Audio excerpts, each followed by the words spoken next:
Assalamualaikum warahmatullahi wabarakatuh. Perkenalkan, saya Ines Cantika Dewi dan teman saya Eka Fitria Wulan Majid dan Nurul Istiqomah. Kami dari kelompok 3 Ekonomi Koperasi dan UMKM ES4C IAIN Tulungagung akan membawakan judul video yaitu dampak pandemi COVID-19 terhadap perekonomian UMKM. Kira-kira gimana ya perekonomian UMKM setelah adanya COVID-19 ini? Tapi, apa itu UMKM? UMKM adalah singkatan dari usaha mikro, kecil, dan menengah. Usaha mikro. Usaha mikro adalah badan usaha yang memiliki kekayaan bersih di bawah 50 juta per bulan, dan dalam hal tersebut tempat usaha tidak masuk hitungan. Contohnya seperti warung nasi, tukang cukur, tukang tambal ban, dan warung kelontong. Usaha kecil. Usaha kecil adalah yang memiliki kekayaan bersih paling banyak 200 juta, tidak termasuk tanah dan bangunan. Penjualan paling banyak 1 miliar, berdiri sendiri dan berbentuk usaha perorangan, badan usaha atau koperasi. Usaha menengah.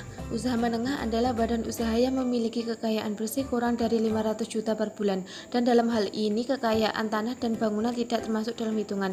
Contohnya industri makanan atau minuman, pertanian atau perkebunan skala menengah. Virus corona yang terjadi saat ini sangat dirasakan oleh seluruh masyarakat di dunia. Persebaran virus yang mengharuskan aktivitas masyarakat dilakukan secara social distancing, yang mana akan berdampak pada perlambatan aktivitas ekonomi. Semenjak wabah corona merebak di Indonesia, UMKM menjadi salah satu subsektor yang terdampak secara signifikan, terutama untuk usaha berskala mikro. Pusat Penelitian Ekonomi memperlihatkan bahwa penyebaran virus corona akan menghantam UMKM yang selama ini menopang pada aktivitas sektor pariwisata, terutama yang berkaitan dengan makanan sekitar 27%, minuman 1,77%, serta usaha kerajinan kayu dan rotan yang cukup signifikan sekitar 17,03%.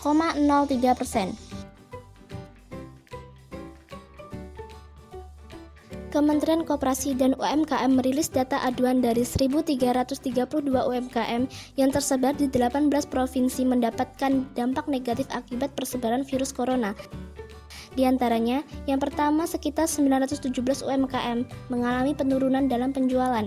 Yang kedua, sekitar 119 UMKM mengalami kesulitan distribusi barang produksi. Yang ketiga, sekitar 179 UMKM mengalami kesulitan dalam akses modal usaha. Yang keempat, sekitar 50 UMKM mengalami penurunan produksinya secara drastis. Yang kelima, sekitar 63 UMKM mengalami kesulitan dalam memperoleh bahan baku. UMKM memiliki banyak tekanan dari berbagai arah. Dari sisi penawaran, banyak mengalami gangguan akibat resiko pekerja yang terjangkit corona. Sekolah dan perkantoran juga ditutup. Penerapan social distancing dan lockdown membuat terganggunya aktivitas produksi, kesulitan mendapatkan bahan baku karena penutupan wilayah, sehingga distribusi produksi terganggu. Permintaan UMKM dari para konsumen menurun drastis karena takut tertular wabah tersebut, sehingga berdampak menurunnya pendapatan pelaku UMKM dan terganggunya UMKM antar negara serta penurunan pada sektor pariwisata.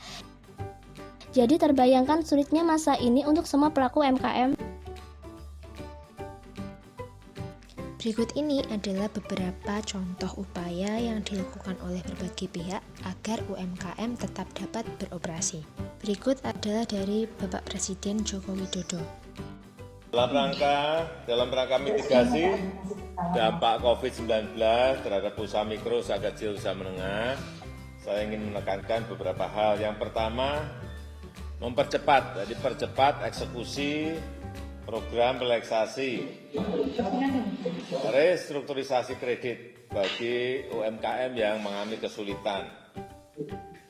Mekanisme bantuan untuk kredit UMKM, baik itu berupa subsidi bunga, berupa penundaan pembayaran pokok, kemudian yang penting, pemberian tambahan kredit modal kerja harus segera dilaksanakan.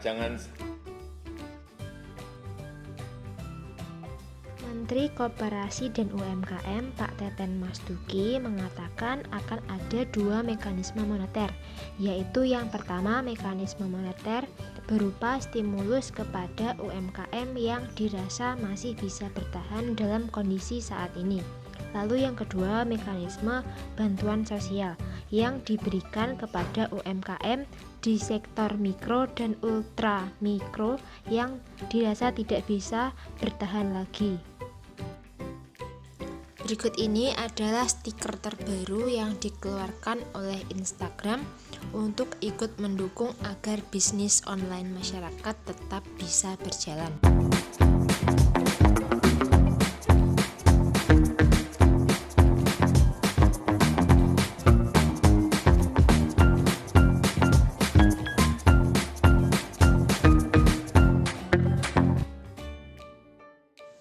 Agar para pengusaha UMKM tidak kehilangan banyak pendapatan, maka pelaku UMKM dapat menggunakan jasa pengiriman paket yang banyak tersedia saat ini. Contohnya seperti JNE, JNT, Si Cepat, Tiki, Wahana, dan lain-lain yang tersedia di sekitar mereka.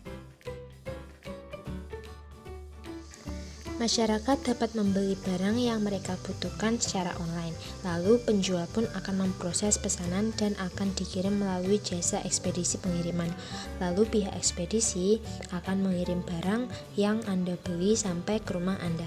Nah, selain bisa memenuhi kebutuhan tanpa keluar rumah, kita juga bisa ikut membantu keberlangsungan UMKM di sekitar kita. Tetap semangat semuanya, jangan pantang menyerah. Kita pasti bisa lewatin ini sama-sama dan bisa balik kayak biasanya. Semangat! Terima kasih sudah mau nonton. Wassalamualaikum warahmatullahi wabarakatuh.